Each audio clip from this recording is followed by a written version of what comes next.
जय श्री कृष्णा। राधे राधे।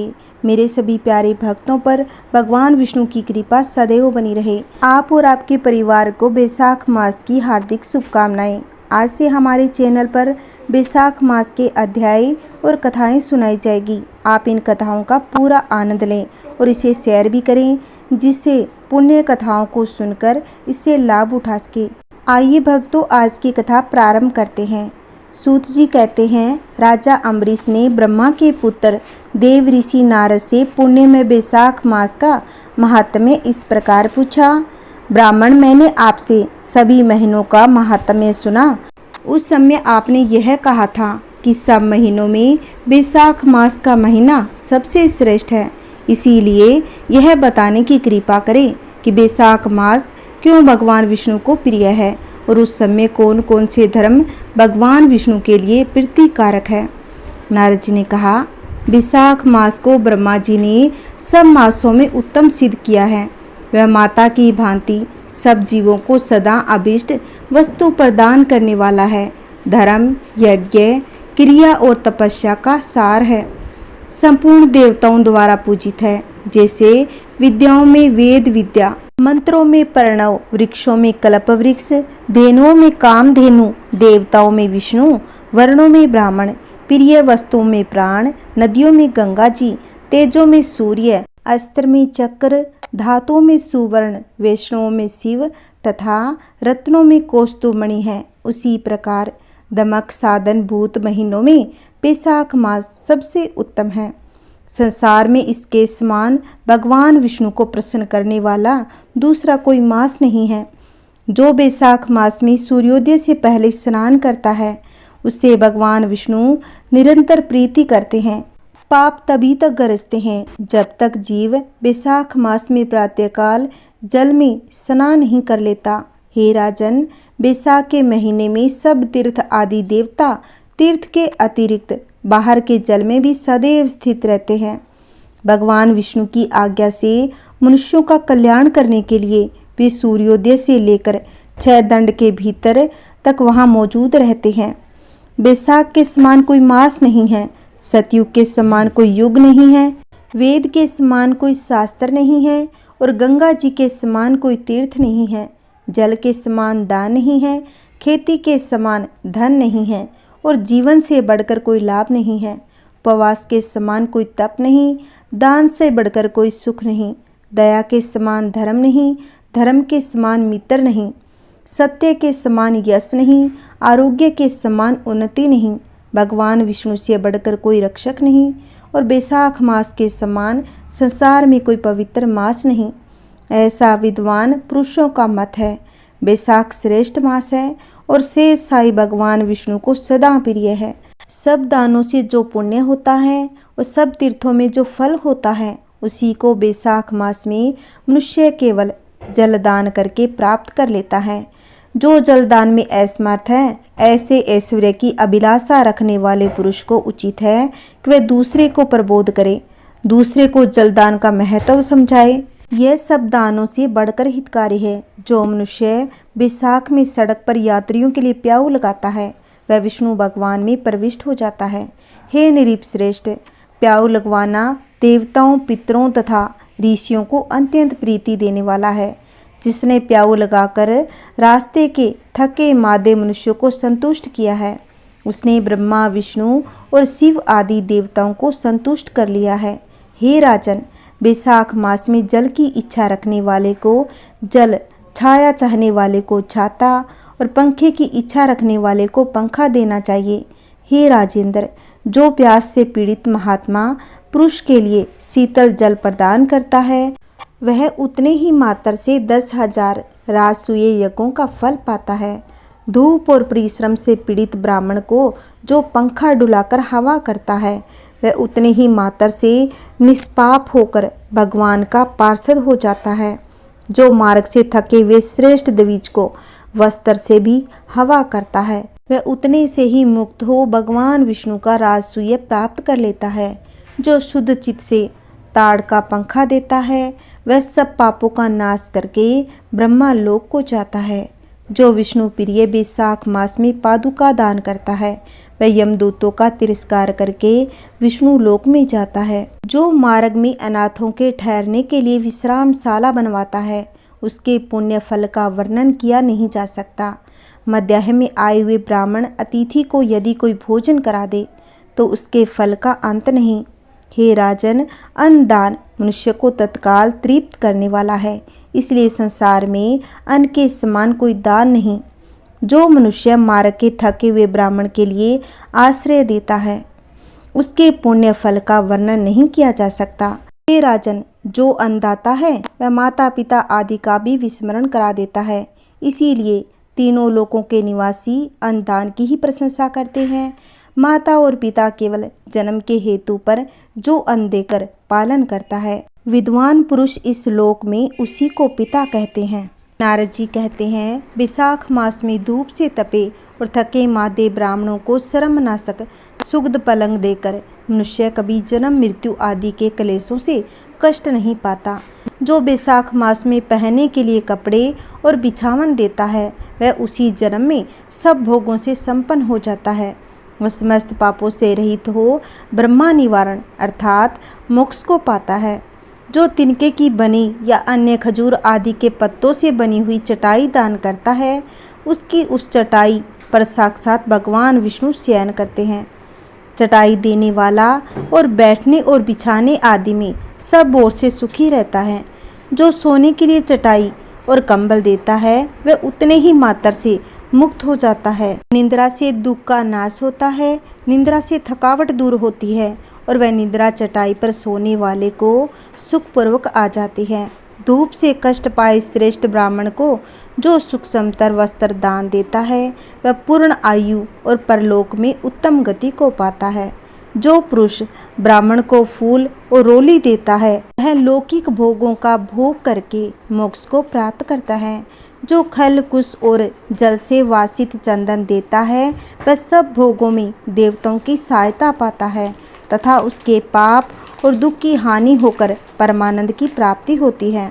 बैसाख के धर्म को जानने वाला जो पुरुष गोरोचन और कस्तूरी का दान करता है वह तीनों तापों से मुक्त होकर परम शांति को प्राप्त हो जाता है। जो विश्रामशाला बनवाकर प्याऊ सहित ब्राह्मण को दान करता है वह लोकों का अधिपति होता है।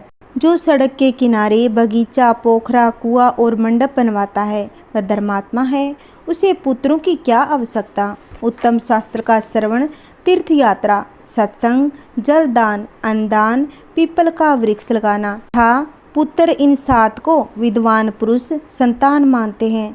जो बैसाख मास में तापनाशक तरक दान करता है वह इस पृथ्वी पर विद्वान और धनवान हो जाता है। इस धूप के समय मट्ठे के समान कोई दान नहीं, इसलिए रास्ते के थके मादे ब्राह्मण को मट्ठा दान देना चाहिए। जो बैसाख मास में धूप की शांति के लिए दही और खांड दान करता है तथा विष्णु प्रिय बैसाख मास में जो स्वस्थ चावल देता है वह पुण्य, आयु और संपूर्ण यज्ञों का फल पाता है। जो पुरुष ब्राह्मण के लिए गोधृत अर्पण करता है वह अश्वमेघ यज्ञ का फल पाकर विष्णु लोक में आनंद का अनुभव करता है। जो दिन के ताप की शांति के लिए सायंकाल में ब्राह्मण को ऊख दान करता है उसको अक्षय पुण्य प्राप्त होता है।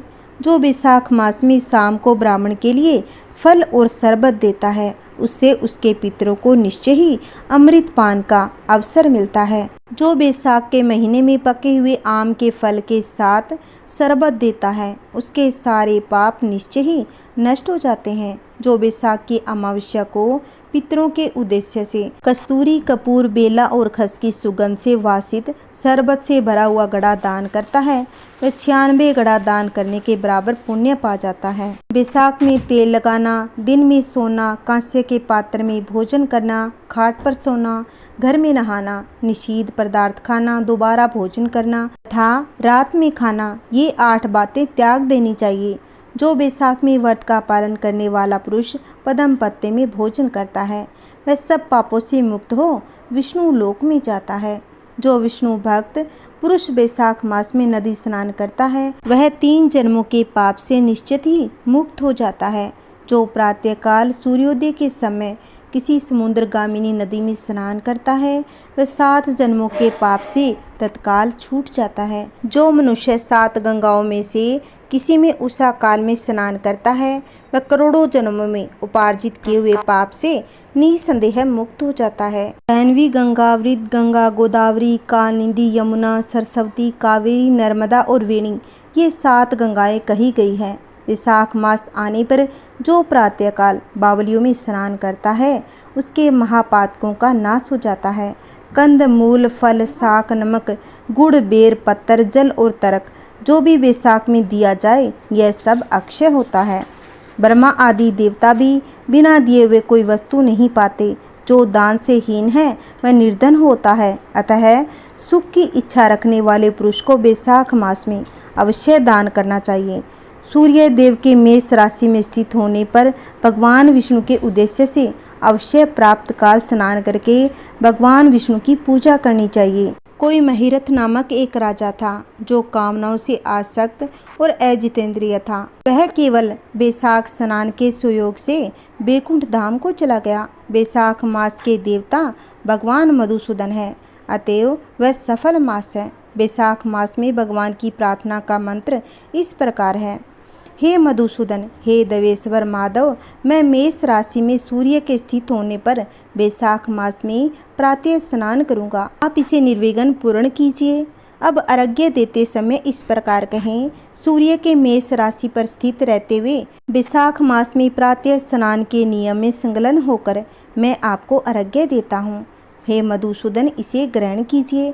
इस प्रकार अर्घ्य अर्पण करके स्नान करें। फिर वस्त्रों को पहनकर संध्या तर्पण आदि सब कर्मों को पूरा करके वैशाख मास में विकसित होने वाले पुष्पों से भगवान विष्णु की पूजा करें। उसके बाद वैशाख मास के महात्म्य को सूचित करने वाले भगवान विष्णु की कथा सुनें। ऐसा करने से कोटि जन्मों के पापों से मुक्त होकर मनुष्य मोक्ष को प्राप्त होता है। यह शरीर अपने अधीन है, जल भी अपने अधीन ही है, साथ ही अपनी जीवा भी अपने वश में है। अतः इस स्वाधीन शरीर से स्वाधीन जल में स्नान करके स्वाधीन जीवा से हरि इन 2 अक्षरों का उच्चारण करें। जो वैशाख मास में तुलसी दल से भगवान विष्णु की पूजा करता है वह विष्णु की सायुज्य मुक्ति को पाता है। अतः अनेक प्रकार के भक्ति मार्ग से तथा भांति भांति के व्रतों द्वारा भगवान विष्णु की सेवा तथा उसके सगुणों का निर्गुण स्वरूप का अन्य चित्त से ध्यान करना चाहिए। जय श्री कृष्णा, राधे राधे। आइए भक्तजनों, अब हम सुनेंगे भगवान श्री कृष्ण ने स्वयं कहा कि दान करने से क्या फल मिलता है। एक बार श्री कृष्ण और अर्जुन एक गांव से गुजर रहे थे। श्री कृष्ण ने अर्जुन से दानवीर कर्ण की प्रशंसा की। यह सुनते ही अर्जुन बोले, आखिर कर्ण ही क्यों सबसे बड़े दानी कहलाते हैं। मैं भी तो दान करता हूँ, तो मैं भी तो दानी हुआ। इस पर भगवान श्री कृष्ण मुस्कुरा दिए। उन्होंने सामने 2 लंबे पर्वत सोने के बना दिए और कहा, अर्जुन, ये दोनों सोने के पर्वत है। इन दोनों सोने के पर्वतों को गांव वालों में दान करके आओ। लेकिन याद रहे, दोनों पर्वतों का एक एक हिस्सा दान में जाना चाहिए। तुम अपने लिए कुछ भी नहीं रखोगे। अर्जुन से श्री कृष्ण ने आशीर्वाद लिया और गांव गए। वहाँ सभी गांव वालों को इकट्ठा किया। अर्जुन ने गांव वालों से कहा कि सभी लाइन में खड़े हो जाओ। इसके बाद अर्जुन ने सोना बांटना शुरू कर दिया। अर्जुन के इस काम को लोगों ने बहुत सराहा। फिर अर्जुन की जय जयकार होने लगी। अपनी जय जयकार सुनकर अर्जुन फूले नहीं समाये। गांव के लोग सोना लाते हैं और दोबारा लाइन में लग जाते। इस तरह पूरे 2 दिन तक अर्जुन ऐसे ही करते रहे। 2 दिन बाद भी सोने का पहाड़ रत्ती भर भी कम नहीं हुआ। इस तरह अर्जुन पसीने पसीने हो गए। लेकिन गांव वालों से अपनी जय जयकार सुन फिर जोश में आ जाते। फिर कोशिश करते, पहाड़ कम होने का नाम ही नहीं ले रहा था। आखिर अर्जुन बोले, हे केशव, क्षमा चाहता हूँ, मैं ये काम नहीं कर पाऊँगा। श्री कृष्ण ने अर्जुन से कहा कि तुम्हें सच में विश्राम की आवश्यकता है। इतने में भगवान श्री कृष्ण ने कर्ण को बुलाया, यही कहा, तुम इन दोनों पर्वतों को गांव वालों के बीच में बांटाओ। कर्ण ने श्री कृष्ण की आज्ञा का पालन करते हुए गांव वालों को बुलाया और कहा, ये सोना आप सभी का है, आप जितना चाहे ले और आपस में बांट लें। इस के बाद कर्ण वहाँ से चले गए। ये देखकर अर्जुन पहले तो बहुत हैरान हुए, फिर उन्होंने भगवान श्री कृष्ण से पूछा, हे केशव, मुझे समझ में नहीं आता, ऐसा करने का विचार मेरे मन में क्यों नहीं आया। जिस पर श्री कृष्ण मुस्कुरा रहे थे और बोले, हे पार्थ, सच तो यही है कि तुम्हें श्रवण से मोह था और तुम आनाकानी कर रहे थे। किसकी कितनी ज़रूरत है उसी हिसाब से तुम सोना गांव वालों को बीच में बांट रहे थे। सब गांव वाले तुम्हारी जय जयकार कर रहे थे तो तुम खुद को दाता समझने लगे। इसके उल्टे कर्ण ने ऐसा कुछ भी नहीं किया। उसने दोनों सोने के पर्वत गांव वालों में बांट दिया। कर्ण चाहते नहीं थे कि उसकी जय जयकार हो। कर्ण को इस बात से फर्क नहीं पड़ता था कि लोग उसकी पीठ के पीछे क्या बोल रहे हैं। साथ ही कर्ण के मन में दाता होने का भाव भी उत्पन्न नहीं हुआ।